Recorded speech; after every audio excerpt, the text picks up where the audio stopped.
saya mengajak 3 isu yang ingin saya bahas. Yang pertama, ada kecenderungan menganggap undang-undang. Ini fenomena yang belakangan ini, saya kira begini ya, saya nggak tahu apakah Mbak Sulis dan Mas Tristan punya amatan yang sama. Tapi saya punya kekhawatiran sebenarnya menganggap undang-undang itu sebagai karya akademik. Terus yang kedua, nanti saya akan membicarakan paradigma hukum yang harusnya interdisiplin. Nah, dari yang pertama dulu nih, kecenderungan menganggap undang-undang sebagai karya akademik. Dari segi istilah saja sebenarnya kan kami di PSHK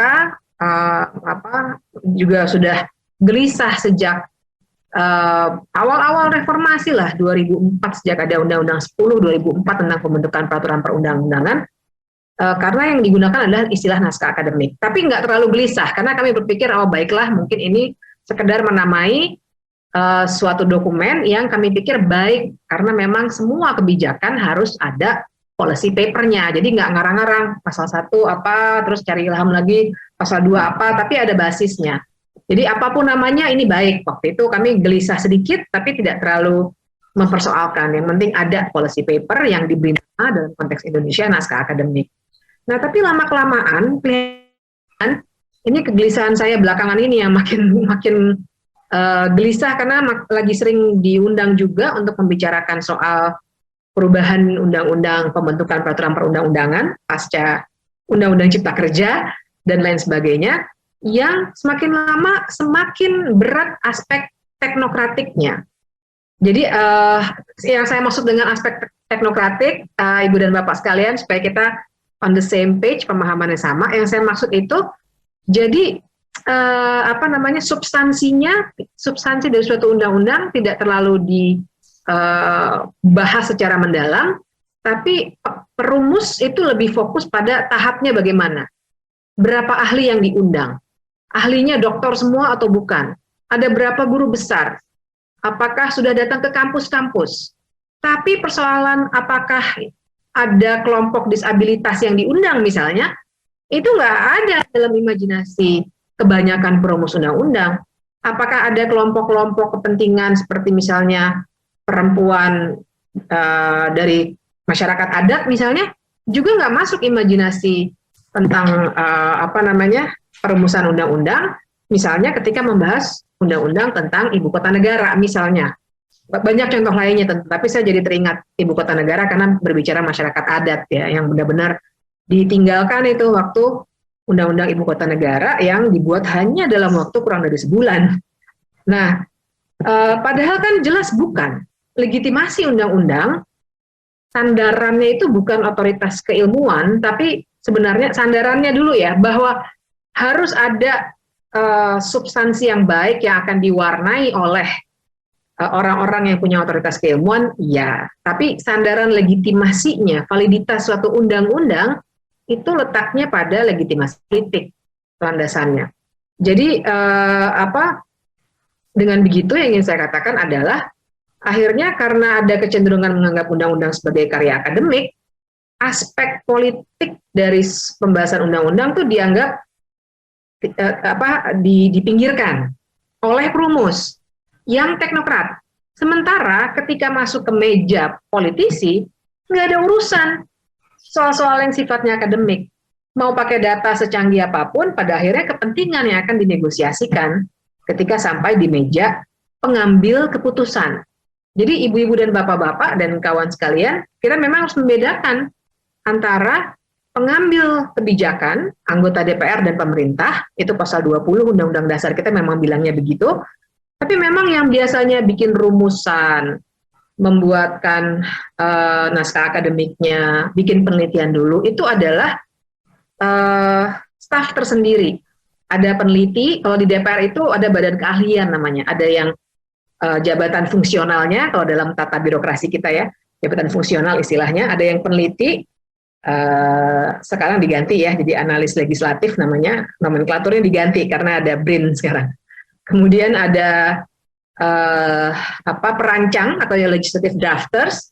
Nah, ada lagi analis kebijakan namanya, jabatan fungsionalnya. Nah, mereka yang akan mengisi aspek keilmuan dari suatu naskah, mereka yang persiapkan. Tapi pada akhirnya draft dibawa ke meja politisi, ya politisi yang ketok. Dan waktu membahas itu untuk memberi legitimasi keilmuan, akhirnya yang diundang itu tadi profesor-profesor, ada apa namanya, ya artinya saya tentu saja di sini ada Prof. Sulis juga nih. Saya bukannya mengecilkan profesor, tapi kan kita juga tahu masyarakat terdampaknya sendiri bagaimana gitu. Nanti saya akan teruskan di situ. Tapi itu yang jadi persoalan karena ditekankannya di aspek itu. Nah, yang kedua, saya akan membicarakan soal paradigma tentang hukum yang harusnya interdisiplin.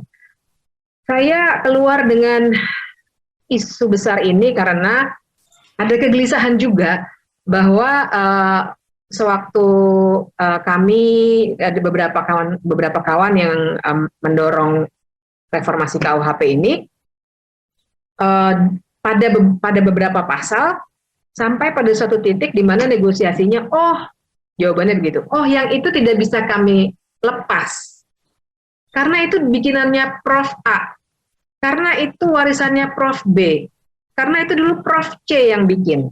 Saya nggak usah sebut nama-nama, tapi itu adalah para mahaguru, kalau boleh saya bilang begitu ya. Mahaguru, bukan sekedar guru besar, tapi mahaguru hukum pidana. Yang juga sangat-sangat saya hormati dan saya sayangi, sungguh. Tapi ada, ada kepemilikan yang jadinya terlalu besar dan merasa ini adalah warisan yang harus dipertahankan, jadi nggak mau di-delete. Seperti pasal yang Prof. Sulis sudah berapa kali tulis, saya suka sekali itu terakhir yang di Kompas, tulisan Prof. Sulis tentang living law, itu nggak mungkin dilepas tuh Prof. Karena itu adalah hasil karya salah satu mahaguru pidana kita. Nggak mau dilepas, walaupun sebenarnya beberapa tim perumus sudah paham betul, udah baca tulisan Prof. Sulis. Tapi nggak mau dilepas karena alasan yang sifatnya ya seperti itu. Nah, jadi ini menunjukkan kepemilikan dari draft ini yang seakan-akan karena ini adalah KUHP, maka orang-orang seperti saya misalnya yang belajarnya hukum tata negara atau misalnya yang lainnya yang belajarnya hukum perdata dan seterusnya, seakan-akan tidak punya otoritas keilmuan untuk berbicara KUHP. Padahal seperti yang tadi sudah disampaikan oleh Prof. Sulis, ilmu hukum aja sekarang juga didekati dengan berbagai disiplin ilmu lain gitu, sosiologi, antropologi, politik, ada lagi feminist legal theory, macam-macam. Dan ini lagi berkembang pesat gitu. Nggak bisa kita masih pura-pura bahwa hukum itu ada untuk dirinya sendiri. Jadi dari berbagai disiplin lain saja begitu banyak gitu yang harus dilihat cara mendekati hukum, apalagi dari bidang studi hukum itu sendiri. Jadi kalau berbicara pasal penghinaan presiden misalnya, nggak bisa kita hanya berdebat di level adagium dalam bahasa Latin atau bahasa Belanda tentang pemidanaan, tapi kita juga mesti berbicara apa dampaknya pada demokrasi dalam hal hukum tata negara. Apa dampaknya, misalnya apakah membuat relasi ataupun kekuatan hak keperdataan seseorang itu menjadi hilang atau tidak, dan seterusnya dan seterusnya. Jadi dengan itu saya ingin mengatakan nggak bisa dibuat sekat-sekat yang demikian ketat karena ini KUHP, maka hanya orang hukum pidana yang bisa mampu membahasnya karena mereka yang memang karena belajarnya hukum pidana terus, itu betul. Tapi ingat, KUHP itu nanti ketika berlaku bukan hanya akan dibaca dan akan kena pada orang-orang yang ahli atau belajar hukum pidana, kita semua bisa kena.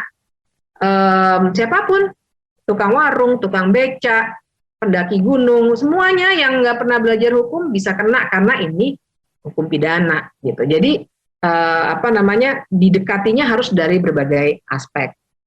Nah, yang poin ketiga saya soal partisipasi bermakna. Nah, ini mungkin agak teknis, tapi tadi sempat saya bahas di bagian yang pertama. Jadi memang partisipasi bermakna ini kan Ibu dan Bapak sekalian sebenarnya sudah diberikan koridornya oleh Mahkamah Konstitusi di putusan 91 tahun 2020 yang memutuskan soal Undang-Undang Cipta Kerja yang dinyatakan inkonstitusional bermakna lagi, inkonstitusional bersyarat. Nah, di dalamnya, di pertimbangan hukumnya, kalau Ibu Bapak penasaran bisa dibuka putusannya halaman 393. Saya sampai hafal karena bagus bagian itu ya, tidak bagian lainnya. Itu dikatakan namanya partisipasi bermakna itu mengandung ada 3 hak. Hak untuk didengarkan usulannya, hak untuk dipertimbangkan, dan yang ketiga hak untuk mendapatkan jawaban atas masukan kita. Nah, itu satu. Tapi kemudian ada bagian kedua di halaman yang sama di putusan itu. Jadi itu bagian yang namanya pertimbangan hukum. Jadi legal reasoning dari suatu putusan ada di situ, dagingnya gitu ya. Itu yang barusan saya baca itu. Nah, bagian keduanya dari halaman 393 itu adalah yang harus dilibatkan dalam sebuah partisipasi bila mau dikatakan bermakna adalah harus melibatkan masyarakat yang terdampak dan punya kepentingan, gitu. Jadi nggak bisa hanya bilang, oh kami sudah mengundang 30 orang ahli, maka kami sudah membuka partisipasi seluas mungkin. Nanti dulu, itu tadi, apakah misalnya kelompok-kelompok rentan yang pasti akan punya kekhususan ketika suatu undang-undang diterapkan pada mereka, itu sudah ditanya belum? Disimulasikan belum? Nah, itu kan yang seringkali itu yang tidak terjadi. Dan kemudian atau yang seringkali dilakukan adalah legitimasi universitas. Oh, kami sudah ke 3 universitas, 1 di Indonesia Timur, 1 di Indonesia Tengah, 1 di Indonesia Barat. Maka sudah sahih, kadang-kadang dinamai uji sahih. Gitu. Jadi Jadi partisipasi bermakna justru ditafsirkan dalam konteks yang begitu teknokratik dan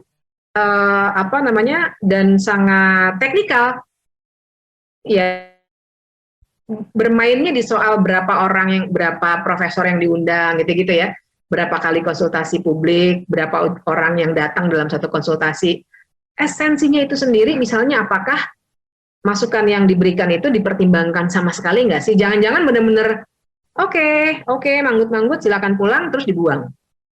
Karena kenyataannya teman-teman yang mengadvokasikan RKUHP mengalami hal itu. Gitu. Jadi kalau misalnya ada anggapan kenapa sekarang atau 2019 ya, waktu itu kan ditarik oleh pemerintah pada September 2019 tuh RKUHP-nya, karena ada gerakan atau bukan gerakan sih, demonstrasi besar reformasi di korupsi, mungkin orang akan berpikir ini masyarakat sipil sama mahasiswa ini kok maunya ribut-ribut terus. Sesungguhnya dari 2015 advokasi ini sudah berlangsung. Cuma ya tadi saya minta tolong admin untuk mengirim link, kan ada reformasi KUHP.org kalau nggak salah linknya ya, tempat bisa ngedownload draft terbaru RKUHP. Kalau Ibu dan Bapak buka dari laman bagian pertamanya tuh home, nah di situ semua kajian ada kok. Nah jadi bisa kelihatan bahwa ini bukan asal menolak, tapi ada proses yang sudah dilalui dan akhirnya yang harus dilakukan memang penolakan karena tidak ada perubahan, paling tidak sampai draft 4 Juli. Nah, tentu saja kita masih bisa berupaya ya lebih lanjut soal itu. Nah, terakhir, jadi kan kalau kita melihat judul di sebelah sini ya, kalau judul di sebelah kanan, atau sebelah kiri layar kita, siapa yang otoritatif merumuskan RKUHP? Otoritas dalam arti apa? Memang dalam konteks politik dan hukum tata negara, pemegang kekuasaan, yang ketok palu itu kan si pemegang kekuasaan. Pada akhirnya kita boleh bermanuver di luar, demonstrasi atau lobby atau apapun, tapi yang ketok palu adalah yang punya kekuasaan.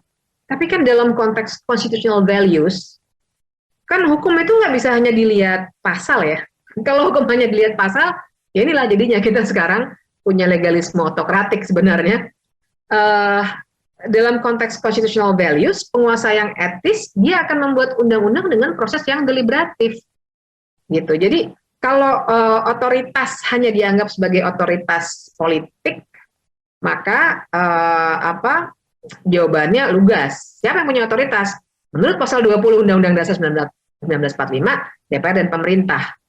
Tapi otoritas dalam konteks demokrasi dan terutama deliberatif demokrasi, si pemegang kekuasaan itu harus terlebih dulu menjalankan proses deliberatif itu. Baru dia bisa secara etik mengetok palunya gitu.